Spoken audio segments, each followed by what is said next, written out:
बहुत अच्छी मूवी थी ये। अरे वाह यार। मुझे इस फिल्म को देख करके होप भी आ रही है कि जब एआई आएगा तो उसमें दिखाते हैं कि एक जानवर दूसरे को मुंह से निकालता है, दूसरा तीसरे को, तीसरा चौथे को। सब खाए पड़े थे एक दूसरे को 5 मिनट पहले, फिर सब लाइन से तमीज़ में एकदम खड़े हो जाते हैं, जैसे क्लास में बच्चे खड़े होते हैं वैसे। नमस्कार दोस्तों, नया ब्लॉग शुरू हो चुका है। हम सब लोग सुबह सुबह फ्रूट्स खा रहे हैं। दीदी कोई अपनी पर्सनल स्टोरी बता रही है। मैं 5 मिनट से आया हूँ, तब से मम्मी की हंसी नहीं रुकी है। चलती जाके आप हंसी में भैया मेरा फ्रूट इतना ज़्यादा क्यों है फिर? सबके इतना कम कम है, सबका ख़त्म। तुमने अपने हाथ से अपना फ्रूट खुद ही लिया था। इसी बात पर दोस्तों एक चुटकुला हो जाए, थोड़ा सा डार्क चुटकुला है, सुनना चाहेंगे आप लोग? डार्क मतलब गंदा नहीं। एक बार 3 लोग एक ऑफिस में काम करते थे। ऐसे सोच लो जैसे कोई भी कास्ट का हो, एक अफ्रीकन, एक अमेरिकन और एक सरदार जी या कोई ऐसी कोई आदमी इंडियन, और तीनों की वाइफ एकदम किचन में कभी घुसती नहीं थी। कंट्री जोड़ रहा हूँ मैं, कास्ट जोड़ रहा हूँ, कुछ भी सोच लो, क्योंकि जिसने मुझे बताया था उसने बताया था एक बंगाली, एक महाराष्ट्रियन और एक सरदार जी। अब थोड़ा सा इंडिया में बोलेंगे तो सबको ख़राब लग जाएगा। तीनों की बीवियाँ एकदम टिपिकल कभी किचन में घुसती नहीं थी, और घुसती थी तो वही खाना बनाएंगी। अगर बंगाली बनाएगा तो खाली मछली बनाएगा, मद्रासी बनाएगा तो डोसा बनाएगा, और सरदार जी की बीवी होगी तो परांठा बनाएगा।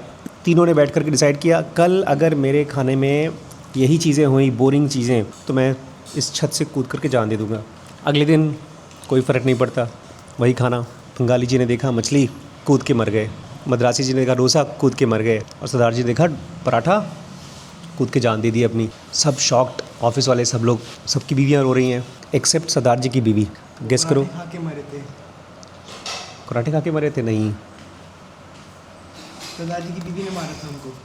सरदार जी की बीवी ने मारा था? नहीं, वो छत से कूदे तो मारेंगे कैसे उनकी बीवी? खुद ही मरी बेचारे, खुद ही मरे।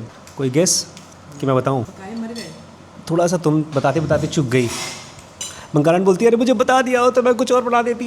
यही मद्रासी भी बोलती है मैं डोसे की जगह इडली बना देती, रसम बना देती, कुछ और बना देती। बेचारी सरदारनी शॉक्ड है, बोलती रोज़ तो सुबह का नाश्ता ही खुद ही बनाते हैं। दोस्तों कल हमने बहुत ही कमाल की मूवी देखी, द वाइल्ड रोबोट। और क्यों अच्छी थी? उसमें एक रोबोट दिखाते हैं जो ओरिजिनली बनी थी ह्यूमंस के सारे काम में असिस्ट करने के लिए, बट दिखाते हैं वो कहीं पे जब शिपरेक हुआ था, जब एकदम तूफ़ान आया था तो वो कहीं पे क्रैश हो गया था कहीं आइलैंड पे। वहाँ पे वो पूरा नेविगेट करता है, सीखता है आइलैंड की चीज़ें, फिर उसी में वो एक बतख को भी पालता है। तुम्हें क्यों अच्छी लगी मूवी?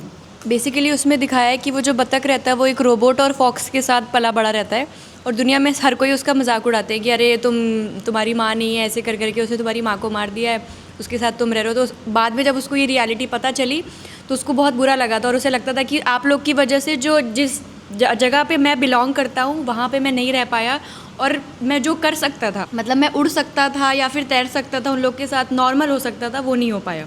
तो उस चीज़ के लिए पहले रोबोट और फॉक्स को ब्लेम कर रहा था, लेकिन बाद में रोबोट और फॉक्स ने मिलकर उसकी काफ़ी हेल्प करी, उसको उड़ना सिखाया, और बाकी जितने भी चिड़िया थी उससे भी और बेटर तरीके से उड़ना सिखाया, ताकि वो बाद में जब माइग्रेट कर सके तो और अच्छी तरीके से।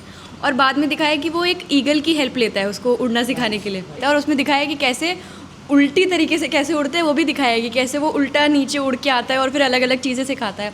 और बाद में जो उसने सीखा था यहाँ पे, जब वो लोग माइग्रेट करते हुए जाते हैं तो वहाँ पे ये चीज़ हेल्प करती है, और वो लीड करता है पूरी टीम को। तो जितने भी सारे चिड़िया थे वहाँ पे वो सब उसके फ्रेंड्स बन जाते हैं, क्योंकि उसने पूरा लीड किया रहता है और सबको बचाया रहता है। और एंड में जब मूवी ख़त्म होने वाली होती है तो रोबोट को लेने आ जाते हैं, और रोबोट को अपने उस बच्चे से प्यार हो गया होता है कि क्योंकि वो अपने आप को उसकी माँ समझने लगता है। बाद में ये लोग उठा के ले जाने लगते तो, और ये भी बताया कि जंगल में जितने भी लोग थे वो उसको पसंद नहीं करते थे। फॉक्स को जर्क बोलते थे वो लोग। तो जैसी सर्दियाँ आती है, सर्दियों में ये सब लोग छुप जाते हैं अपने। बहुत अच्छी मूवी थी ये। अरे वाह यार। तो वो रोबोट सबका बुरा, क्योंकि रोबोट में तो फीलिंग्स नहीं होती, वो फिर भी जाके सबको बचाता है, और एक जगह उसने बना रखी होती है सेफ प्लेस सर्दियों में, तो सब वहीं रहते हैं। तो एट लास्ट सब लोग उसकी मदद करते हैं रोबोट की, उसको बचाने में। आपको इतने स्ट्रॉन्ग इमोशंस क्यों आ रहे हैं? नहीं डालेंगे नहीं, आप रोइए, खुल के रोइए, कोई दिक्कत नहीं। खुल के रोइए मतलब क्या? मेरी बीवी को रुला रहा है ये? दोस्तों कल की मूवी को याद करके अभी गरिमा जब उसके बारे में बता रही थी, श्रीश बता रहे थे, तो रिम्पी की आंखों में आंसू भर आए। अभी मैं कैमरा बंद करके पहले मैं सुनना चाहता हूँ कि किस बात पर वो स्ट्रॉन्ग इमोशंस आए। और दोस्तों मैंने इस लड़के को कल बुलाया था कि आके देख लो, लेकिन देखा नहीं। अकेले देखेगा ये फिल्म। नहीं मेरे को काम करना था लेकिन मैं देखता हूँ फिल्म और मुझे बहुत पसंद है जो फिल्म है आपको कोई ना कोई इमोशन फील कराती है। इसके बाद में गाना आ रहा है जो बचपन से लोग मुझे सबसे गाते आ रहे हैं। दोस्तों गरिमा रोबोट की फिल्म पे गाना कौन सा गा रही है? बाबुल का ये घर बहना कुछ दिन का ठिकाना है। ऐसी उड़ जाऊंगी बड़े में, अब चिंता मत करिए। बड़ी मम्मी को ऐसे उड़ा के लाया था मैं। दोस्तों दीदी इतनी बड़ी हो गई है चिड़िया, अभी तक नहीं उड़ के जा रही है। उसके पंख अभी कमज़ोर है। अब ये तो मेरे लिए भी लागू होता है। मुझे ऐसा लगता था कि अगर मैं जॉब करती हूँ, इंडिपेंडेंट हूँ, तो मुझे शायद इतना फ़र्क नहीं पड़ेगा।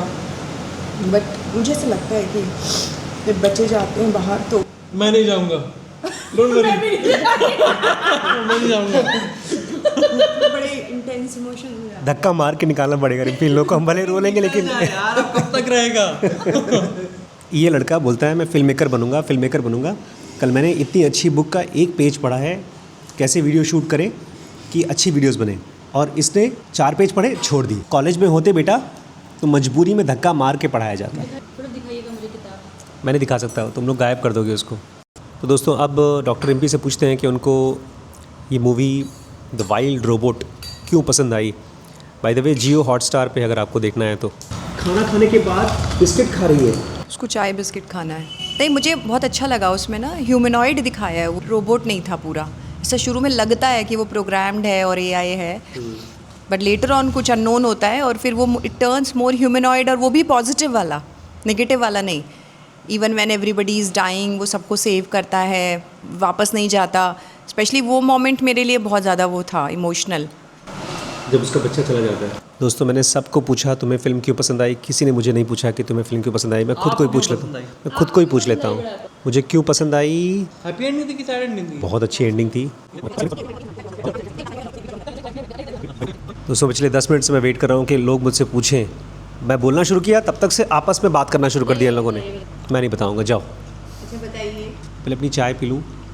दोस्तों मेरे लिए चाय आई है कटोरी में ठंडा करके पीने के लिए। ये देखिए साइज़ देख लीजिए कटोरी का। बाय द वे मैं अभी एक चैप्टर पढ़ रहा हूँ जिसका नाम है एडिट विथ योर ब्रेन। मस्त चैप्टर है। अब मैं सोच रहा हूँ इसको मैं अपने बच्चों को ना दिखाऊँ। कल की फिल्म का जो सबसे मेरे को डीप पॉइंट लगा वो नेचर का सबसे बड़ा डीप पॉइंट है। हम लोग जब कोई सामान बनाते हैं तो एक आईफोन दूसरे आईफोन जैसा ही होता है, खाली नंबर्स का फ़र्क होता है बस। लेकिन नेचर में हर एक इंसान अलग होता है, फिंगरप्रिंट के अलग होते हैं, आँखों का रेटाइनल स्ट्रक्चर अलग होता है। Every person is individual. तो एक तो इंडिविजुअलिटी दिखाई है। मुझे इस फिल्म को देख करके होप भी आ रही है कि जब एआई आएगा, मतलब जब बहुत बड़े लेवल पे आएगा और सब जगह ऑब्विक्यूटस हो जाएगा, तो भी इंसानियत या यूनिकनेस ख़त्म नहीं होगी। इस चीज़ को अगर आर्टिफिशियल इंटेलिजेंस है तो उसको पहचान लेगा, ख़राब नहीं होगा। इस मूवी को देख करके मुझे होप मिली कि दुनिया इतनी ख़राब नहीं होगी। जैसे बाकी जानवर हैं आपस में रह रहे हैं, खा रहे हैं एक दूसरे को, काट रहे हैं, खा रहे हैं, बट फिर भी साथ में रह रहे हैं। I felt very strong hope. वही वॉली को देख करके एक ग्रिम सी पिक्चर बनी थी कि धरती पर सब कुछ ख़त्म हो गया, यहाँ पर तो धरती जिंदा थी ना। एक पॉइंट मुझे सबसे अच्छा लगा था जब वो सब एक गुफा में सारे जानवरों को बचा के लेके आता है और वो लास्ट में उसको कहता है कि क्या हम ये सर्दियाँ जो हैं इसको काइंडनेस के साथ एक ही जगह में प्रोटेक्ट करके एक दूसरे को रह सकते हैं, मतलब टाइम यहाँ से निकल सकता है। हाइबरनेशन का टाइम है, नाउ इट इज़ लाइंग लो, सब शांत हो जाओ, एक दूसरे को मारो काटो नहीं, बिकॉज बाहर बर्फ़ पड़ रही है, मर जाएगा जो भी जाएगा इतनी ठंड में। तो उसमें दिखाते हैं कि एक जानवर दूसरे को मुंह से निकालता है, दूसरा तीसरे को, तीसरा चौथे को। सब खाए पड़े थे एक दूसरे को 5 मिनट पहले, फिर सब लाइन से तमीज़ में एकदम खड़े हो जाते हैं, जैसे क्लास में बच्चे खड़े होते हैं वैसे।